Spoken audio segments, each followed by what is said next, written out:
Peace, peace. How you doing, everybody? This is your brother Kimbe. I'm back with another installment of our new series, Kimbe Reads. I'm so happy to be with you guys, you know what I'm saying, on this 3-day weekend, trying to be productive. This is chapter 6. We are gracefully transitioning into chapter 6 of our selective reading.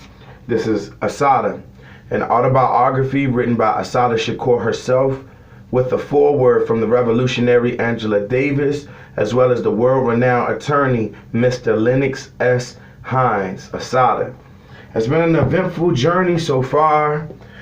We have already discussed that the even number chapters are dedicated to Assata's upbringing, her foundation, her life, the people she meets, family members, run-ins, instances, challenges, obstacles, all of the things that she has to overcome to be the woman that she is today. Things that profoundly transformed her thinking on certain issues.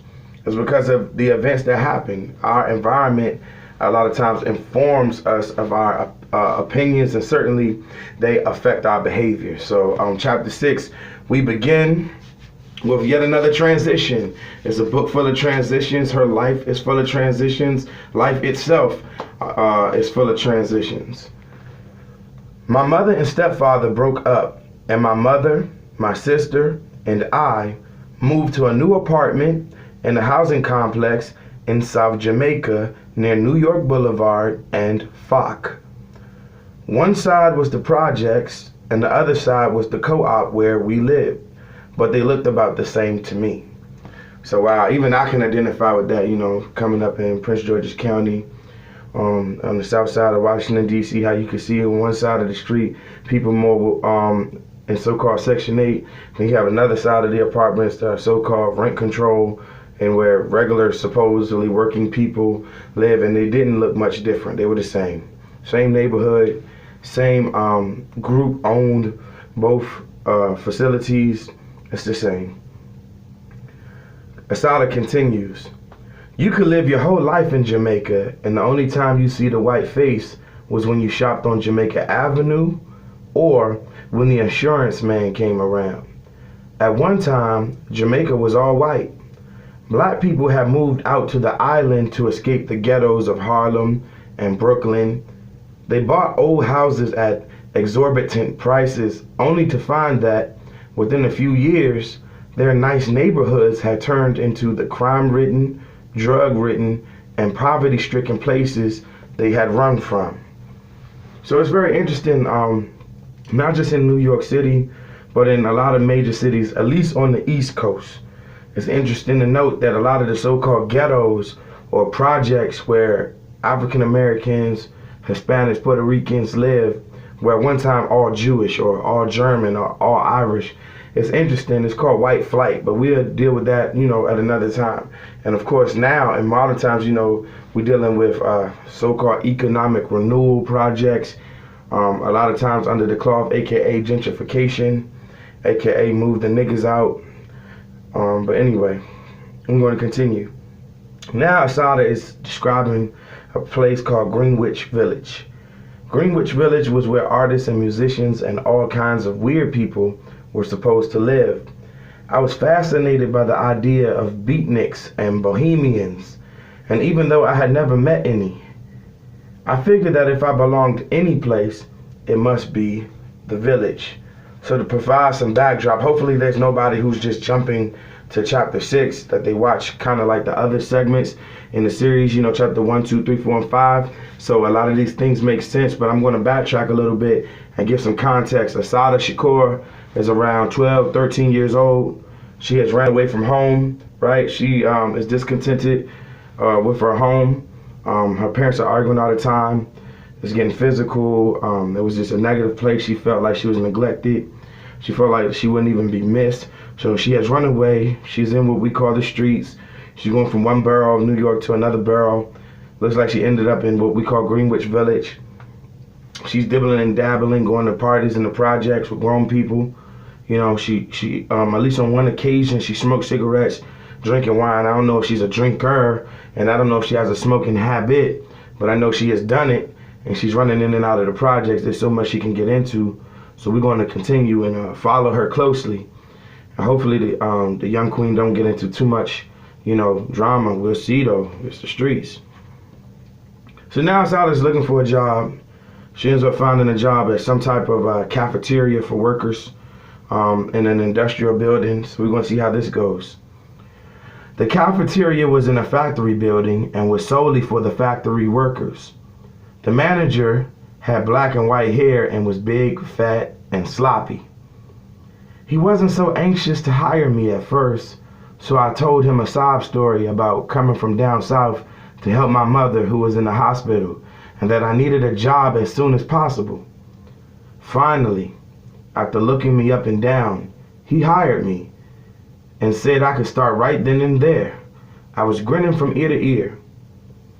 I was supposed to spend the morning making salads and sandwiches and other things for lunchtime, but around 10 o'clock, all these men started coming for coffee break.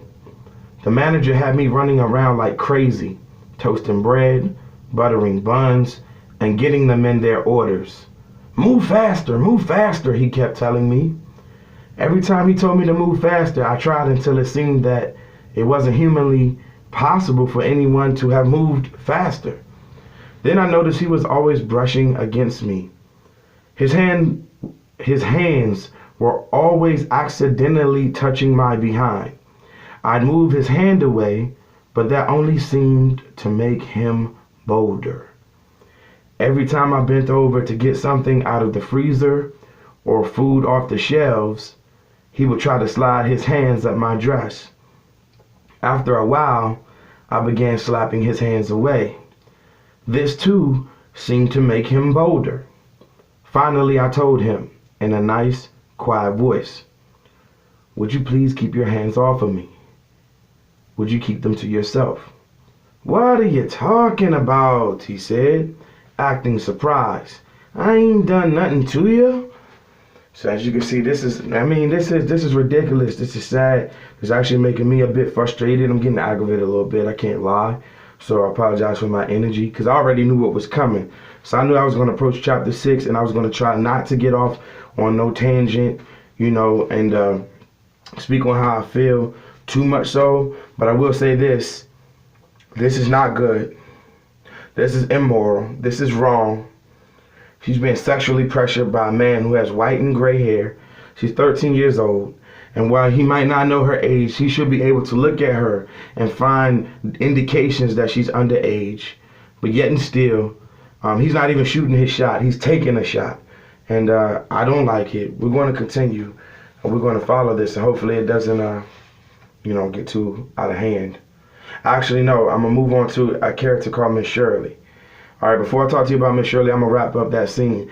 Assata ends up quitting after that day. She doesn't even last over a day at that particular job in the factory building. The boss keeps trying to approach her. At first, he tells her that she's fired and she's not going to receive her pay for the labor, for the work that she put in. But she starts yelling and starts threatening to tell people about the way that he has been pushing up on her. And he ends up paying her something like $65. She goes back to a hotel that she's been staying in with this individual called Miss Shirley. To let you guys know, Mrs. Shirley is actually a man. It's a transgender prostitute who happens to be looking out for Assata and allowing Assata to use her room and pay for certain things. She pays to get her something to eat. Miss Shirley in a way is mothering or parenting Assata. "Well, honey," she asked me, "what in the hell are you running from? Or what in the hell are you running to?" I told her the sad tale about my mother in the hospital. "Do you actually expect me to believe that mess? I swore up and down that it was true." "I ain't no fool, honey. And I've been out in these streets long enough to know that you running from something." Excuse me, I messed that up. I'm going to read it again. "I ain't no fool, honey. And I've been out in these streets long enough to know that you're running from something. And if you don't want to tell me, that's your business. But I like you, and I'll try to help you if I can." I was grateful, and I didn't know what to say, so I didn't say anything. "Look, I've got this friend that works on Bleecker Street. He wants to take some time off to hang out with his friend, but he doesn't want to lose his job. You could work in his place until he comes back. Fine, I said. I was down for anything. Well, almost. We went to the cafe and a skinny white dude came up to us. Sit down and rest yourselves. I'll be back in a minute. We sat down at a little round table. Okay, I'm going to just stop right there. They sat around a little round table. So Assata's going to end up working for this white dude. He wants to spend some time with his friend. That's very vague. And the story never really revisits that. But she ends up making some decent money working in place of this white man at this particular job. But she still has yet to find like a stable, steady, for sure source of income. And remember, she's 13 years old and she's in the streets. So Assata has some interesting views. She's about to start talking about black women, prostitution, and some of the things that she's starting to see and experience in the village. So let's stay tuned, because the plot thickens, it gets more interesting. We continue to dig deeper and deeper into this story and peeling back the layers and layers of what would eventually become this woman that we call Assata Shakur today. And what I can tell you is it's very colorful. Some aspects are very disturbing. Some are beautiful, but it's holistic, and it gives you a view that otherwise we wouldn't have. And it makes me think about the way we view each other as individuals and how we very rarely even try to look at the layers of an individual. We're so quick to put each other into different categories.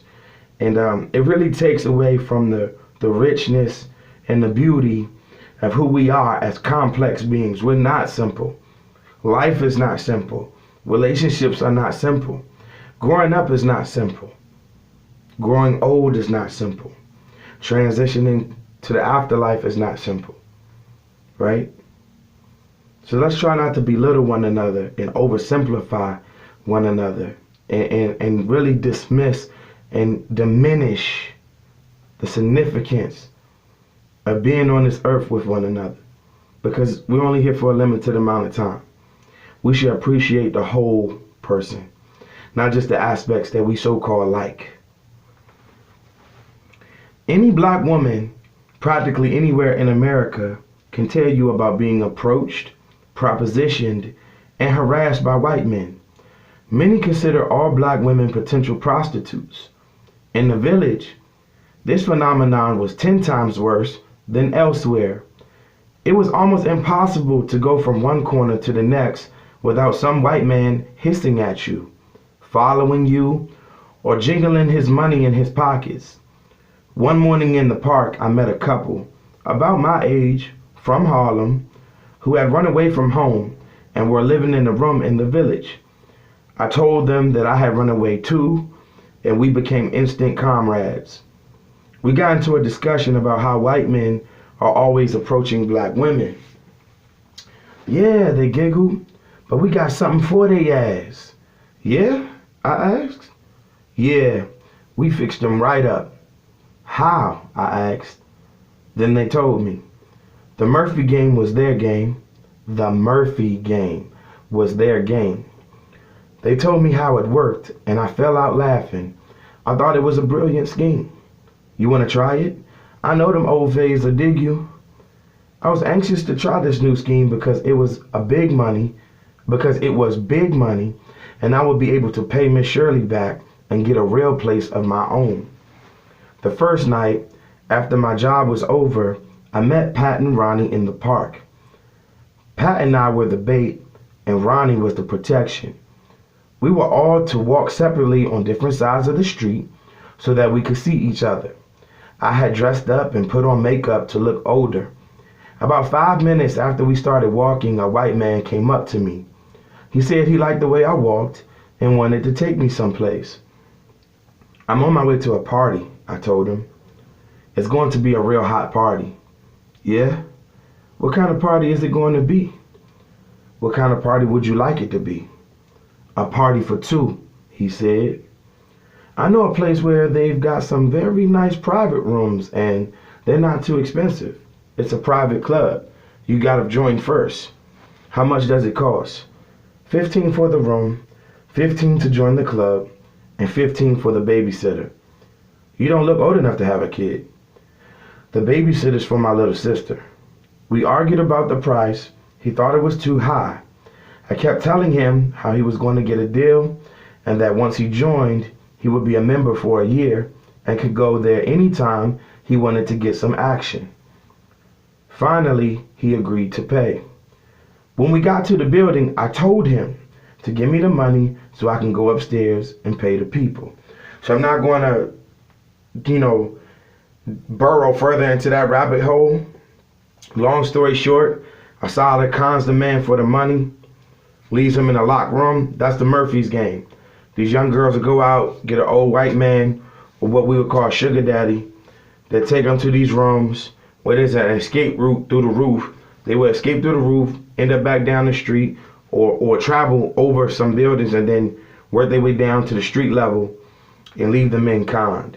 Very dangerous game, because if you ever see the man again, I'm pretty sure he's going to remember your face, and I'm pretty sure he's going to remember you hustling him out of his money. So, she's in the streets, y'all.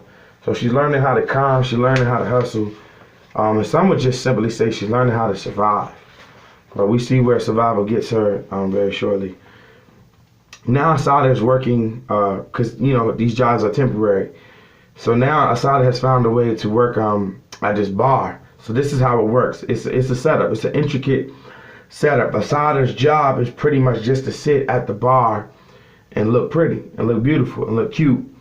Talk to the men and encourage them to drink. Every time that he orders a drink, Assata's drinks be non-alcoholic, but their drinks be, just regular drinks. So she drinks all night with these men. The men keep drinking, thinking they're going to get her drunk and, have their way with her, but it never quite really turns out like that. What ends up happening is they spend a lot of money on drinks. So that's why Assata's job is crucial to the bar, or why the barman has Assata doing this particular job. So let's follow. Most of the customers were white men who were looking for some action. I found most of them to be crude, boring, and creepy. I would sit there making up different stories to tell them just to keep myself amused.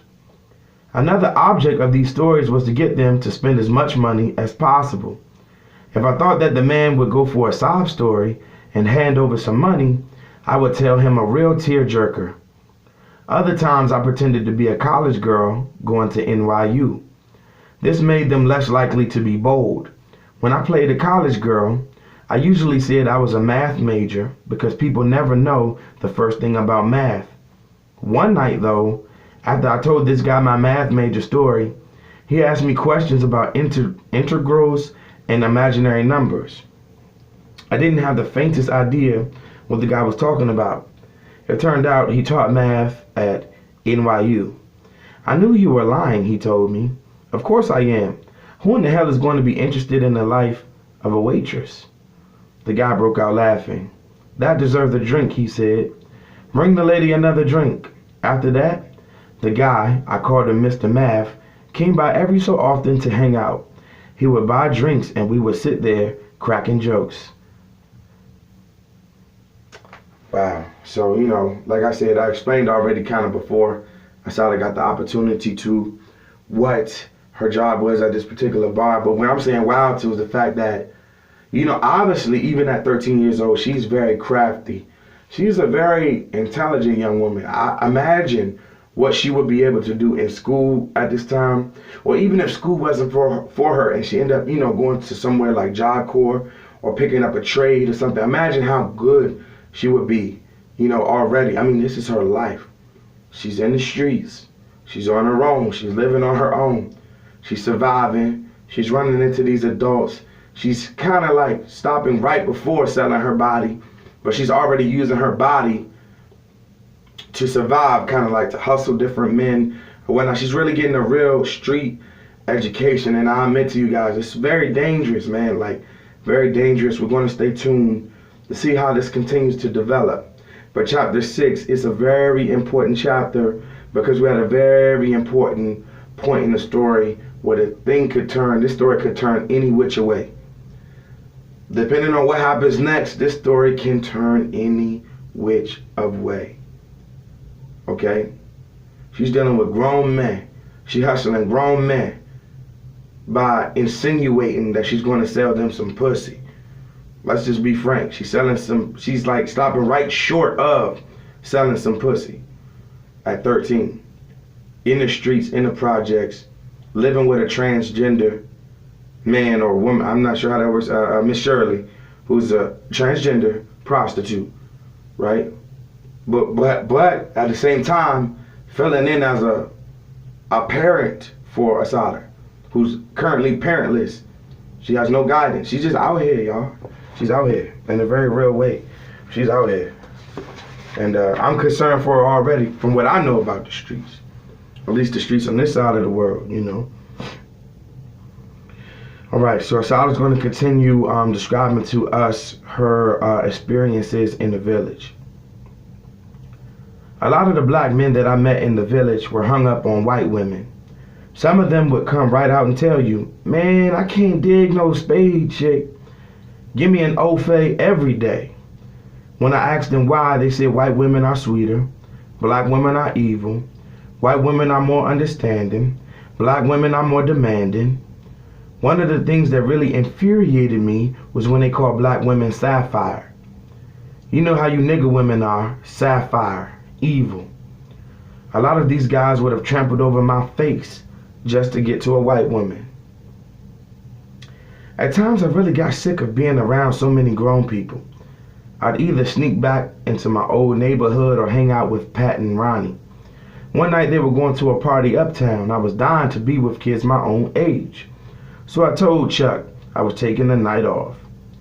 When we got to the party, it was dull and tired. So Pat and Ronnie went off to find some reefer.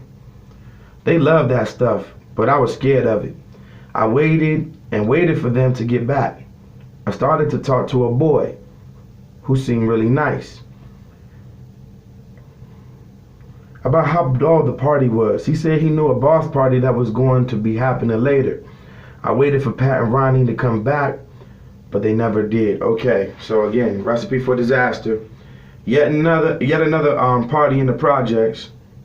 Assata is with her little runaway homies, Pat and Ronnie, who she says is a runaway couple, but they're the same age as her.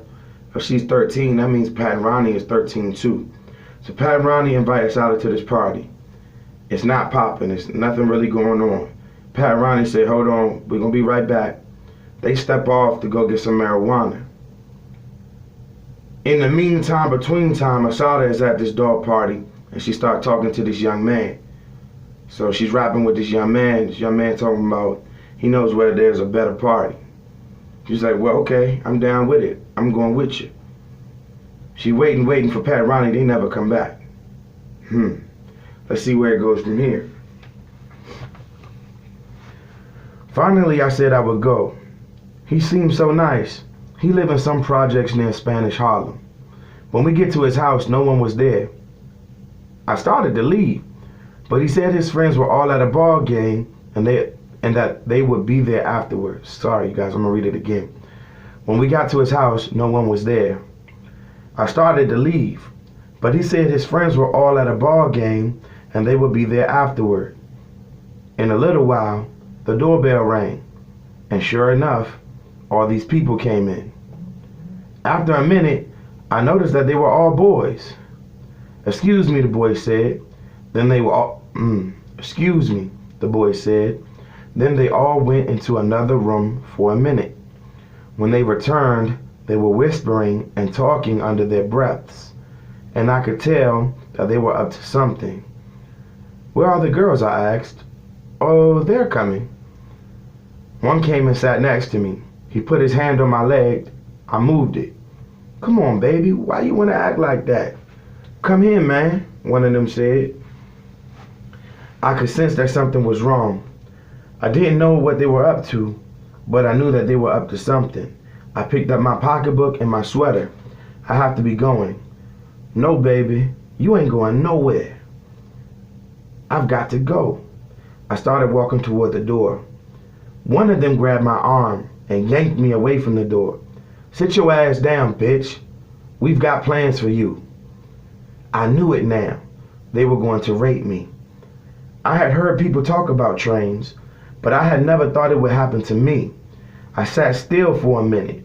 Then I made a wild break for the door. They tried to grab me and I fought like hell. The fight didn't last long. Well, I'm sorry, I'm getting a little thrown up. Then I made a wild break for the door. They tried to grab me and I fought like hell.